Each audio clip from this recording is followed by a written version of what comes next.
অনেক কমন একটা প্রশ্ন হচ্ছে ইংলিশ স্পিকিং শিখতে গ্রামার প্রয়োজন হয় কিনা, আর উত্তরটা হচ্ছে না, ইংলিশ স্পিকিং শিখতে গ্রামার প্রয়োজন হয় না। But as a non native speaker আপনি যদি চান যে আপনার স্পিচটাতে একটু ভুল কম হোক, আপনি যে কথাবার্তাগুলো বলছেন এগুলো ঠিক হোক, সেক্ষেত্রে গ্রামারের বেসিক নলেজ থাকা জরুরি। সো আজকের এই ভিডিওতে কিভাবে স্পিচটাকে মানে স্পিকিংটাকে প্রায়োরিটাইজ করে সাথে সাথে ইংলিশ গ্রামারটাও শেখা যায় এই বিষয়টা সম্পূর্ণ দেখাবো। একটা টোটাল রোডম্যাপ আলোচনা করব, যেখানে প্রথমত আপনি আস্তে আস্তে কথা বলা শুরু করবেন এবং পাশাপাশি আপনার গ্রামারটাকেও ঠিক করতে পারবেন। তো চলুন শুরু করা যাক। চারটা স্টেপে আমরা গ্রামারের সাথে সাথে ইংলিশ স্পিকিংটা শিখব। দেখেন এখানে কি লেখা আছে, do we really need grammar for English speaking. আমাদের কি সত্যি গ্রামারটা কি লাগবে ইংলিশ স্পিকিং শেখার জন্য? এখানে গ্রামার একটা জিনিস আর স্পিকিং আলাদা জিনিস। আমাদের ভাষাটা যারা তৈরি করেছে বা ভাষা যারা ব্যবহার করে, ভাষাবিদ যারা আছে, তারা ভাষা যাতে সঠিকভাবে ব্যবহার করা হয়, আগে ভাষা তারপরে গ্রামার এসেছে। তো আমরা গতানুগতিক ওয়ে যেটা আছে, আমরা কিন্তু গ্রামার শিখে শিখে ভাষা শিখতে পারি অ্যাকুরেট ওয়েতে, বাট ওইটার জন্য একটু সময় বেশি লাগে। তো আমি কি প্রিফার করি, সময়টাকে বাঁচানোর জন্য আমরা যেভাবে শিখব, প্রথমত আমরা প্রথম স্টেপে যেটা করব, আমাদের কমন কমিউনিকেশন যেগুলো আছে। কমন কমিউনিকেশন কি? আমরা সাধারণত ইংরেজিতে কথা বলা কেন শিখি?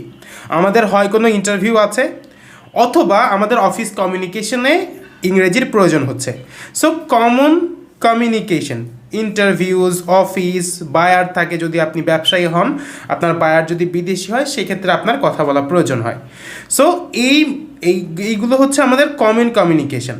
তো আমরা যেটা করব, এই কমন কমিউনিকেশনগুলো আমরা আস্তে আস্তে প্র্যাকটিস করা স্টার্ট করব। আপনার যে কমন কমিউনিকেশনগুলো আছে ওগুলো আপনি আইডেন্টিফাই করে নিলেন যে হ্যাঁ, আমার ইন্টারভিউতে কথা বলতে হবে, অফিসে কথা বলতে হবে।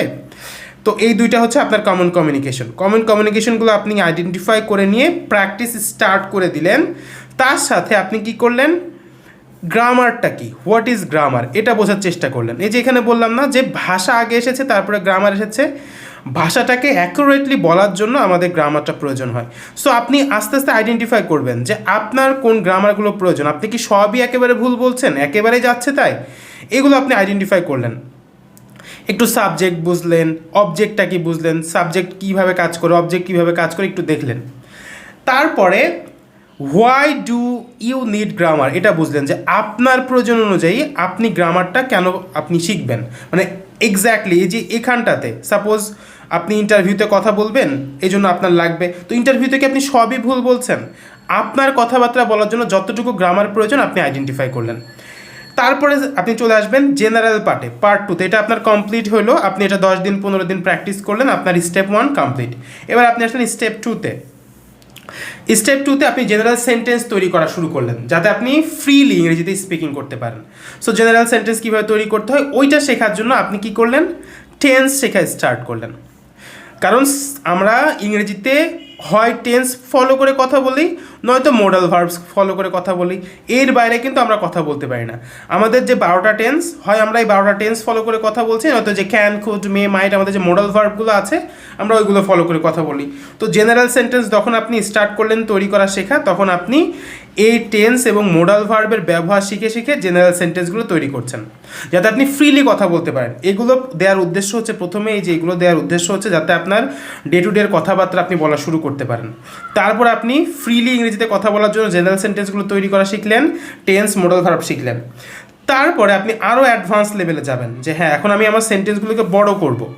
বড় করার জন্য আপনি স্টোরি টেলিং করবেন, গল্প বলা শুরু করবেন। আমি একটা কোর্স করেছিলাম যেখানে ওয়ার্ল্ডে one of the best teacher, ওনার এই কোর্সে ইংলিশ টিচার, উনি শেয়ার করেছিল যে একজন মানুষ যদি কোনো ভাষা শিখতে চায়, সেখানে সবচেয়ে ইফেক্টিভ ওয়েটা হচ্ছে স্টোরি টেলিং। কেন স্টোরি টেলিং? কারণ স্টোরি বলার সময় আপনি এন্ড রেজাল্টের উপরে আপনি বেশি ফোকাস করেন যে হ্যাঁ, গল্পটা আমি শেষ করছি, আপনি অত ভুল ভ্রান্তির দিকে তাকান না। So story telling one of the best way to develop your English speaking skill. So story টেলিংটা আপনি স্টার্ট করলেন। স্টোরি টেলিং যখন স্টার্ট করছেন তখন একটার সাথে আর একটা আপনি লিঙ্ক করবেন না ভাষা, যে আমি ওইখানে গিয়েছিলাম তারপরে এটা হয়েছিল। এই যে এখানে আপনি কনজাংশনের ব্যবহারটা শেখা শুরু করলেন, যে হ্যাঁ, আমি সঠিকভাবে কনজাংশনের ব্যবহারটাও শিখি।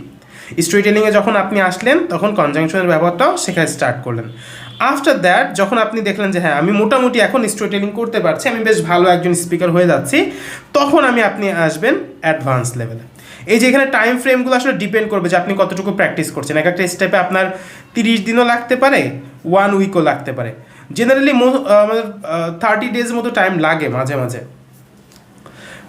অ্যাডভান্স ইংলিশে আপনি কি করবেন, অ্যাডভান্স গ্রামারগুলো শিখবেন। গ্রামার বলতে অ্যাডভান্স সেন্টেন্স কীভাবে তৈরি করি আমরা, কন্ডিশনালস দিয়ে কীভাবে তৈরি করি আমরা, কমপ্লেক্স সেন্টেন্স কীভাবে তৈরি করি, ওইটা অনেক পরের ব্যাপার।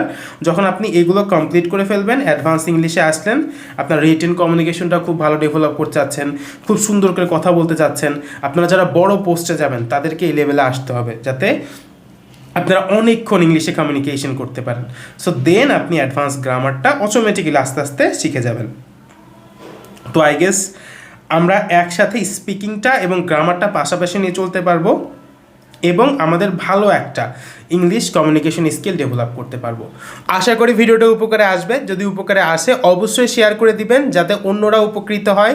অ্যান্ড কমেন্ট সেকশনে আপনি যদি আরও কোনো বিষয় সম্পর্কে জানতে চান সেটা কিন্তু লিখে দিতে পারেন, আমরা চেষ্টা করব আপনার ওই বিষয় সম্পর্কে ভিডিও বানানোর।